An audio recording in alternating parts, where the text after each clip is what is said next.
Cases होते हैं अक्सर 8 से 9 केसेस का पैकेज, और इसके अलावा भी कई सारी अपील, कई सारे revisions, high court, supreme court, और ये केवल एक कागज़ों का पुलिंदा बन जाते हैं। और मज़ेदार बात क्या है? मज़ेदार बात ये है कि केवल इसमें जो कन्विक्शन रेट है वो 0.2% का है।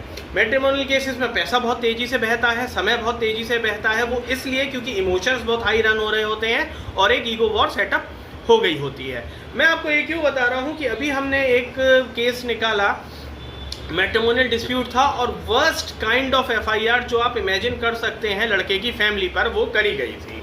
जो भी बुरे से बुरा आप सोच सकते हैं वो करा गया था। और इसके अलावा भी आउट ऑफ द कोर्ट भी कई बार लड़के को हैरेस करने की कोशिश करी गई, मारने की कोशिश करी गई। एक दो बार तो लड़की ने उसके जो वर्क प्लेस तक पहुँच जाके हंगामा किया। मतलब जो भी बुरे से बुरा हो सकता था वो उस बंदे के साथ हुआ।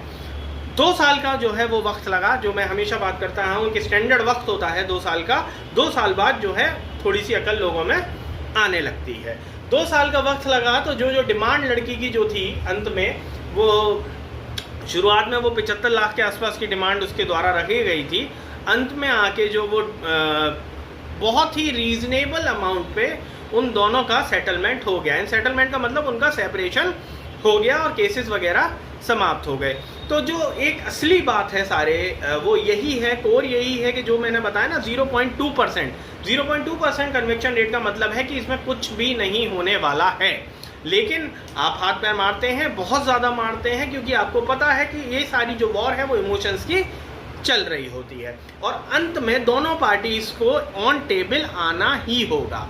जो शुरुआत में जो इस गलतफहमी में रहते हैं कि साहब हम जेल भेज देंगे, ये कर देंगे, वो कर देंगे, अंत में जो सेटलमेंट है वो ऑन टेबल ही होगा। अब जो जितनी जिसमें अकल होती है वो उतना जल्दी ऑन टेबल आ जाता है, और जो जितनी बेवकूफ़ होते हैं वो उतना ही वक्त उसमें गुजार देते हैं।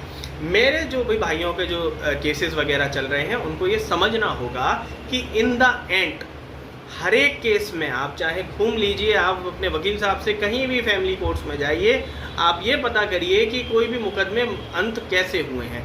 वो सारे मुकदमे ऑन टेबल आके ही ख़त्म हुए हैं। तो अपनी जो अप्रोच है वो आप इस तरफ रखिए, और ये जो स्टैंडर्ड टाइम है उससे पहले कुछ नहीं होने वाला। इसलिए ज़्यादा हाथ पैर मारने की, ज़्यादा पैसा फूकने की और ज़्यादा दिमाग मारने की इन चीज़ों में बिल्कुल भी ज़रूरत नहीं है। आज़ाद रहिए, खुश रहिए।